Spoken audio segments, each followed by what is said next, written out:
This is Dr. Rob Harder with the Nonprofit Leadership Podcast, Making Your World Better. What does it take to be an effective nonprofit leader today? What are the biggest challenges? What are the biggest obstacles? How should nonprofits fundraise in an economy that is constantly changing? All of these reasons combined led me to start this show. And it's my hope that through this series, people can learn not only what it takes to be an effective nonprofit organization, but to hear from effective leaders who are successfully making a positive impact in their communities. We hope you enjoy the show, as together we hear how they are making their world better. 20 years ago, at what she thought was the height of her career, Jacko was diagnosed with a condition that caused her to gradually become blind. She then went to the Miami Lighthouse for the Blind and Visually Impaired to learn how to thrive and live independently as a blind person. Well, now Virginia is not only thriving in her life there, but she serves as the president and CEO of that organization. At the Miami Lighthouse, Virginia provides education, training, research, and vision enhancement to people of all ages. In a digitally dependent world, she and her IT team, also all visually impaired, provide counsel to organizations to ensure that their websites are inclusive and ADA compliant. In fact, she has been such a positive advocate for the visually impaired to the point where President Biden's team has revamped the whitehouse.gov site to make it more inclusive and ADA compliant. She has grown the Miami Lighthouse from having 500 clients to 25,000 clients annually. You're going to really enjoy today's show. I also wanted to mention that I have an updated website so that you can more easily access all of my past interviews, from this one, of course, to my first one many years ago. Also on the website, if you'd like to become part of the Nonprofit Leadership Podcast community, you can subscribe there. Just click on the word subscribe at the top right-hand side of the website. That will take you to the page where you can just put your name in, your email. It's really easy, and we'd love to have you part of the community. Well, thanks again for listening. Now on to the show.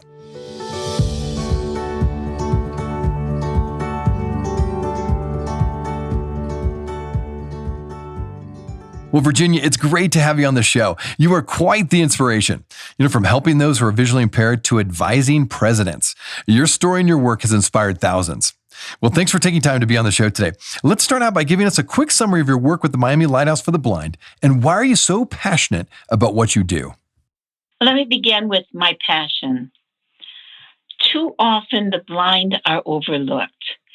If I talk to a large employer and they say, oh, we're emphasizing diversity, equity, and inclusion in the hiring process. And when I say, and what about people with a disability? They say, oh, that's very important. And then when I say, and how many visually impaired people have you recently hired? And I hear a dead silence. And that is unfortunate because I am totally blind. And because of the training I personally received at Miami Lighthouse when I lost my eyesight about 20 years ago, I am a very successful CEO. I can read a balance sheet as well as my CFO. I can even tell him where he's got errors. I laugh about that, so a little humor there. Imagine a blind person telling the CFO where they have errors on their balance sheet. Hey, that's pretty good. I'm impressed. So technology levels the playing field for the blind and visually impaired. As long as technology is not with barriers. Barriers mean that a blind person is using screen reading software, and that software is looking for text.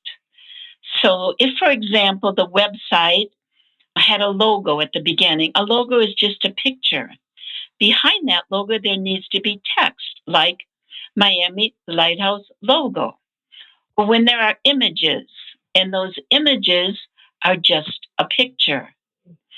Or for the campaign, when I recognized here in Miami that, there was going to be a debate, regardless of party, I went to everyone's website. They talked about diversity and inclusion and emphasis on people with disabilities, but not a single candidate had a website that was accessible.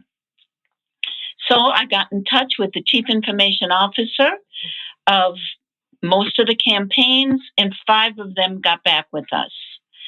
And just to make this a little quicker, What a thrill. And this has nothing to do with politics, but it was the Biden administration on Inauguration Day that in the New York Times, they featured the accessibility importance of whitehouse.gov.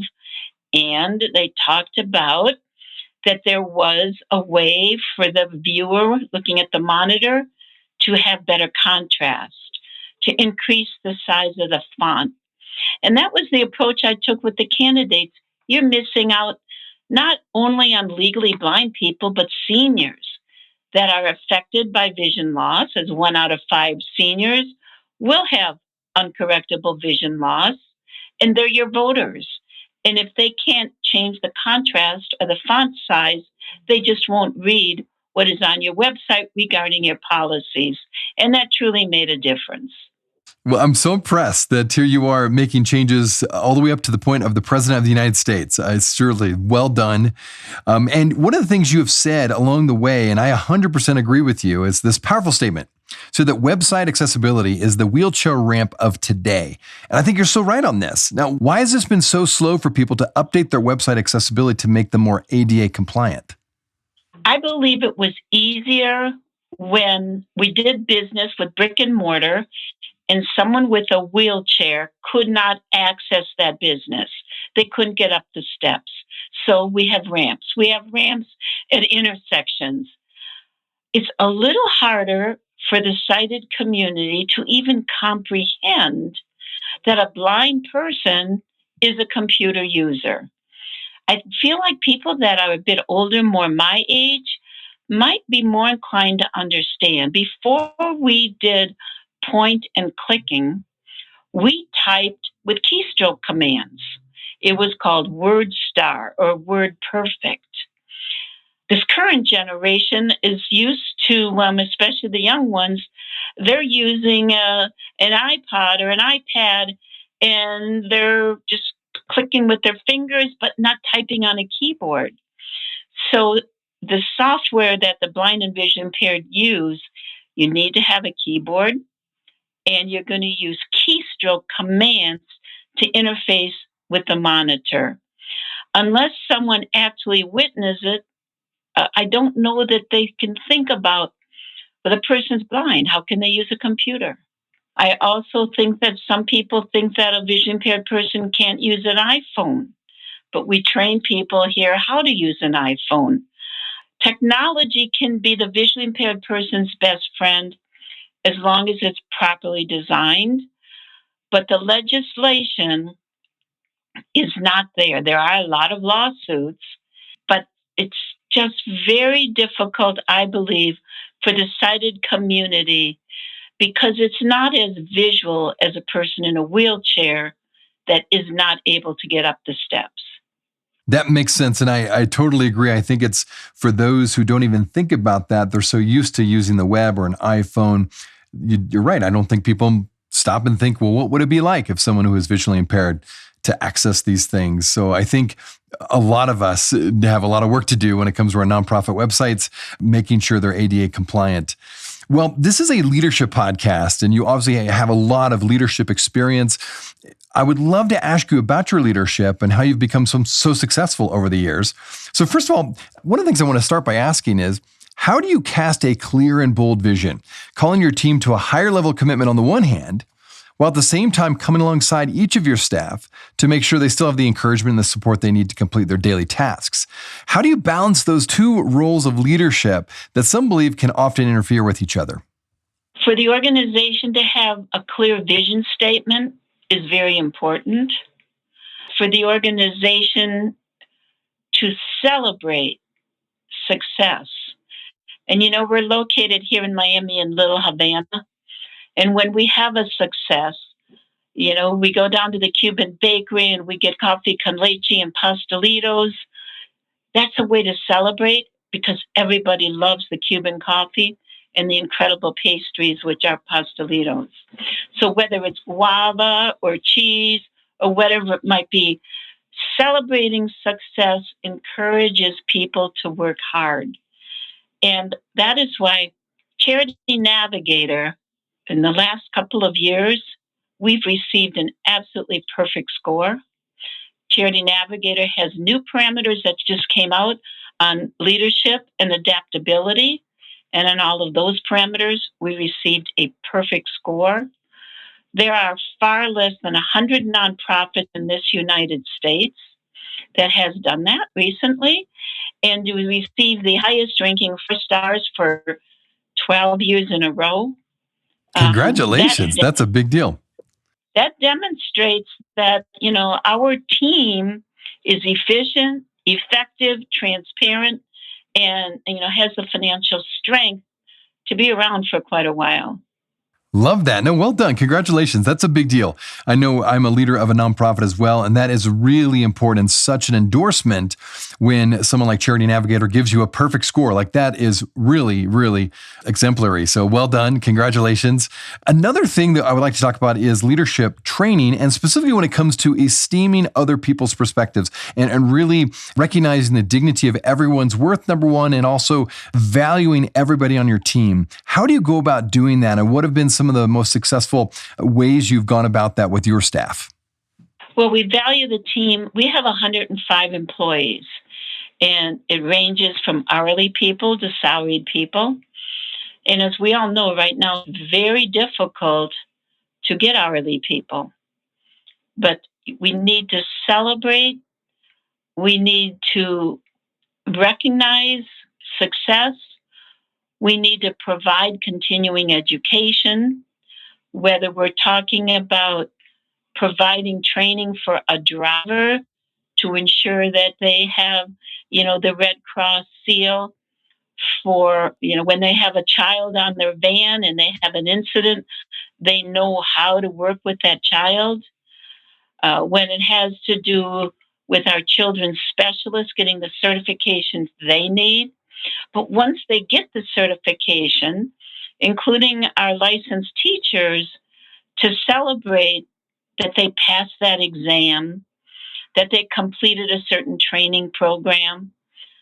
And so the other thing that is important, we were so blessed that TD Bank got us a PPP loan.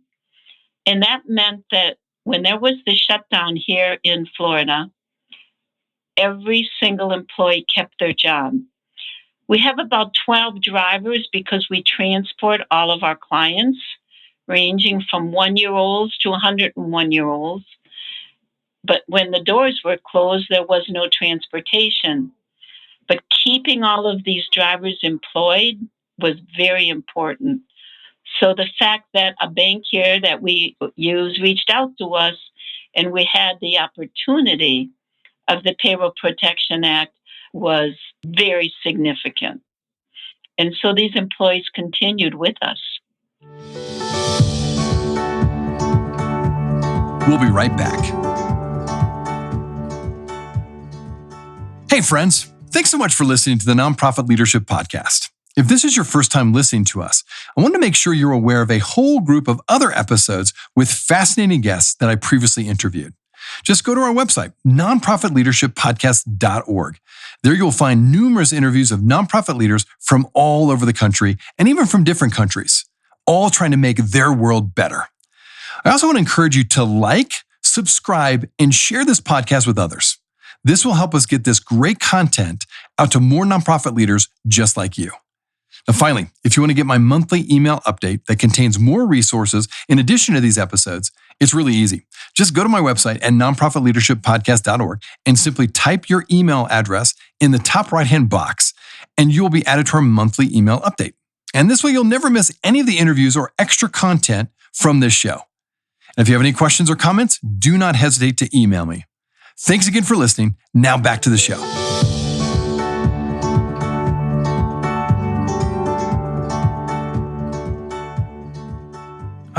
Well done. I really appreciate you sharing that as an example. And One other thing I want to talk about when it comes to leadership is, now, for better or for worse, or if you agree with it or not, many people complain that there seems to be a real lack of leadership when it comes to our government leaders. Now, I believe that nonprofits ought to really work closely with government leaders in order to meet the biggest needs that are facing our communities. And I know you have the same approach in the sense you work quite a bit with government in order to make sure, again, you're serving your community well. If you believe this is true, why do you think that's the case? And what is missing regarding leadership in the political realm? We use the Florida Department of Health, the Florida Department of Education, the Florida Division of Blind Services, the Florida Department of Transportation as an important element on the revenue side of our operating budget. About 30% of my operating budget does come from government resources. That requires being in Tallahassee and having elected officials understand our mission. I think sometimes there is a lack of understanding. If we talk about the federal level, I also think there are times that elected officials are so worried about being reelected that decisions they make might be selfish rather than what is truly best for their constituents. And they maybe won't be reelected because if they're selfish about, what they want to see happen rather than what the constituents need, there's a little dysfunction there. Very helpful. No, I like that. And it seems like you do quite a bit of work then with, well, obviously you have the services for the clients you serve, but it also appears that you work very closely with county councils, I'm assuming your local mayor. Tell us a little bit more about your relationship with some of those local officials that you work with in order to accomplish your mission. Well, we just built during COVID a 5-story, 30,000 square foot classroom. And the shovels were in the ground in November, a little more than a year ago. Now we're in December already, can you imagine? And in August, which would have been 10 months later, we had our ribbon cutting. So in order, during COVID, to be able to build from the point of shovels in the ground to ribbon cutting, that required significant interaction with the building department, with the mayor, both city and county mayors, and keeping them abreast of, if we don't have these classrooms, we will not have a second grade for blind children because we're at capacity. One time I even had to say, do you want to help me phone the parents of the second graders that aren't going to be able to attend our school and explain to them why we didn't have the classroom space? That's going to be a very difficult phone call. Well, I don't want to be on that phone call. So expediting the permitting process was extremely important. And I'm delighted to say City Mayor Suarez, as well as the county government officials and the county commissioners and the building department, were extremely collaborative. And that is all about relationships. And to have a building dedication and to have the fire marshal, the chief of police, the mayors, county commissioners attending, that's all about relationships. And for nonprofits, those relationships are extremely important. Well, you said something super profound. Relationships. Truly, it comes down to that, right? Whether it be donors or working with local leaders to get things done and accomplish your mission and really meet the needs of the community. It's all about relationships. So well done. And you're absolutely right. I could not agree with you more. All right. So moving on to some of the big issues that we're facing as a world, certainly as our country and then in our communities, you're addressing some of the biggest ones, right? With people visually impaired and other things that come with that. One of the things that I believe that we have to do if we're going to be successful in addressing and hopefully solving some of the biggest challenges of today, we as leaders need to be willing to change our styles or methods of leadership as needed. Now, first of all, do you agree with that? And if so, what are the most important leadership methods it takes to bring about these social changes, in your opinion? Do you know what the platinum rule is? platinum rule is treat others the way they need to be treated. And that lesson is so important. The golden rule was treat others the way I want to be treated, but it's more than that because people are different and people's backgrounds are different. Just how people are wired is different. Some people are extremely empathetic, other people are driven without having any empathy. And it is really important that people be treated the way they need to be treated. I use personalysis in hiring new people to make certain that they do have no blind spots in terms of what's required for the job regarding the personalysis 4 colors that are very important, that a person be well balanced and that they're able to treat people the way those people they interact with need to be treated. Well said. I really like that. I think that's a great way. I like the platinum rule to add to the golden rule. I think that's wonderful. Well, you've led a lot of different organizations. You've had a lot of experience. What, in your opinion, are the top 3 traits you look for in your staff when it comes to leadership traits? So, number one, because we just talked about it, are they able to treat people the way they need to be treated? Or are their feet kind of in concrete? Now, I say this relating to a personality. So that's number one. Number 2, will they have love of mission?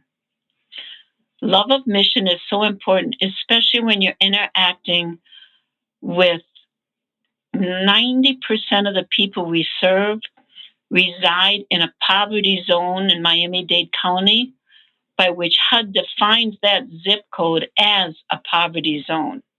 In addition, some people might be totally blind. Some people might have just low vision. So being able to interact based upon love of mission, parents of a blind baby. In our Blind Babies program, we have 145 parents. When our specialists go out into their home, when a mother said to me, my child at 3 months wasn't smiling at me. And when I said something to the ophthalmologist, and the ophthalmologist said, well, your child has cortical visual impairment. And the mother said, I asked, what is that? Will that change? Can my child learn? And that ophthalmologist said, look, ma'am, you're either pregnant or you're not pregnant. And the same is true with cortical visual impairment.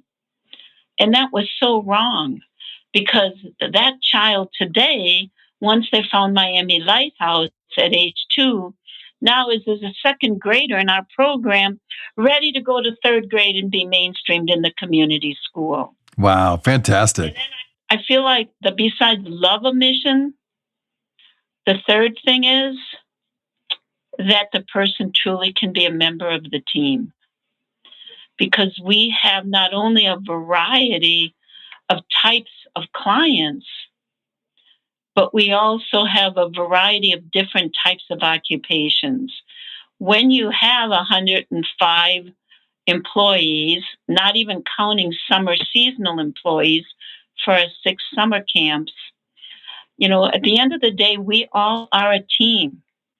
And we need to have people that are willing to, they want to be on the team, they want to be successful, and they want the entire organization to be successful. I love each one of those. Thank you for sharing those. I really can resonate with those leadership traits. Okay, well, last question for you. What do you do to keep yourself sharp as a leader?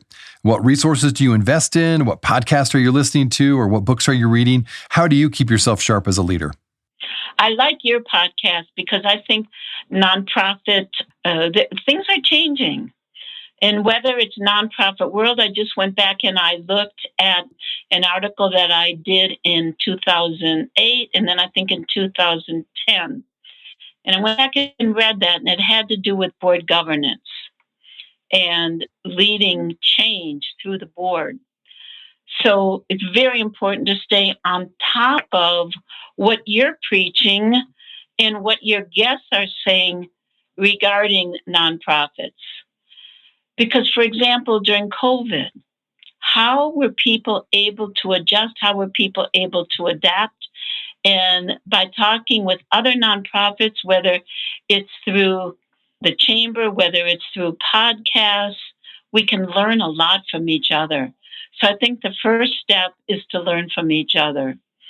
Secondly, it's very important to stay in tune not only with the community newspaper, but with the national newspapers. What is the Wall Street Journal focused on? I was proud to have about 2 or 3 different articles in the Wall Street Journal having to do with employing people with a vision disability and how technology can help.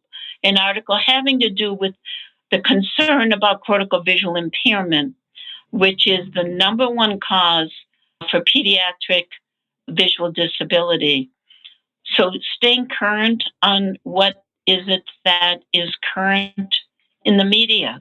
Sometimes we don't like what we hear in the media, but it's very important that we understand what's going on. Love it. Good stuff. I like the idea of learning from each other. I think it's a really good trait in it. And thanks for the shout out for this podcast. I mean, ironically, that's partly why I started in the first place, was because I just wanted to learn from other nonprofit leaders that are in the space, just like you, Virginia, that are really doing a good job, that are in the trenches, so to speak, making great differences in their community. And I've learned tremendous amounts by just interviewing all these wonderful people like yourself. So I'm glad that resonates with you as well. Well, I think people may want to find out a little bit more about you, about your organization. How best can they do that? Is there a website they can go to, or how best could they connect with you and your organization? So our website is miamilighthouse.org. That's easy. My email is V for my first name, Virginia, my last name, Jacko. So VJacko at miamilighthouse.org. My cell phone, I welcome phone calls, because if I can grow from this opportunity and other people call me with suggestions, 786-897-7022. I am serious. Virginia, you are the first guest that's ever given their cell phone out. That is fantastic. So you may be getting a lot of calls, but I really appreciate that. That is very kind of you. I look forward to it. That's fantastic. Well, Virginia, thank you so much for what you're doing. I love your heart. It's clear that you're doing this to really make a difference, and you are making a huge difference, and you're impacting so many lives. So thanks for what you're doing. Thanks for taking time to be on the show today. And I'll continue to listen to your podcast. Thank you. Oh, thank you so much. I appreciate it. Well, thanks for your time again today. Thank you. Hey friends, I wanted you to know that this podcast can be found on both iTunes and Spotify. If you're wondering how to find it, just type in the words Nonprofit Leadership Podcast and this podcast should show up. We also encourage you, when you go on iTunes, let us know what you think. Give us a review. Give us a rating. We would love to hear what you think of this podcast, and your feedback will help expand this podcast to get it out to as many people as possible. You can also find other resources and interviews of past guests on my website, nonprofitleadershippodcast.org. Again, that website is nonprofitleadershippodcast.org. Thanks again for listening, and until next time, keep making your world better.